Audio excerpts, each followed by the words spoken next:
ഏവർക്കും നമസ്കാരം. ഇന്ന് വൃശ്ചികം 5. ദശാവതാര ചാർട്ടിൽ ഇന്ന് വാമനാവതാരം.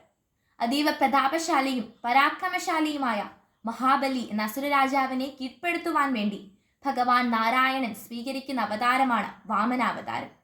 ദേവേന്ദ്രന്റെ അപേക്ഷ പ്രകാരമാണ് ഭഗവാൻ വാമനനായി ജനിച്ച് മഹാബലിയെ കീഴ്പ്പെടുത്തുന്നത്. ഒരിക്കൽ മഹാബലി ഒരു യാഗം നടത്തുകയായിരുന്നു. അപ്പോൾ ഭഗവാൻ വാമനൻ മഹാബലിയുടെ സമക്ഷം ചെന്ന് മഹാബലിയോട് 3 അടി ഭൂമി യാചിക്കുന്നു. അപ്പോൾ 3 ചുവട് ഭൂമി അളന്നെടുത്തുകൊള്ളുവാൻ മഹാബലി ഭഗവാനോട് പറയുന്നു. അപ്പോൾ വളരെയധികം ഭീമാകാരനായി വളരുന്ന ഭഗവാൻ തൻ്റെ ആദ്യത്തെ 2 അടിയിൽ തന്നെ ത്രിലോകങ്ങൾ 3 അളന്നെടുക്കുന്നു. അതിനുശേഷം 3ാമത്തെ ചുവട് എവിടെ വെക്കണം എന്ന് ചോദിക്കുന്ന ഭഗവാന് മുൻപിൽ മഹാബലി സ്വന്തം ശിരസ് സമർപ്പിക്കുന്നു.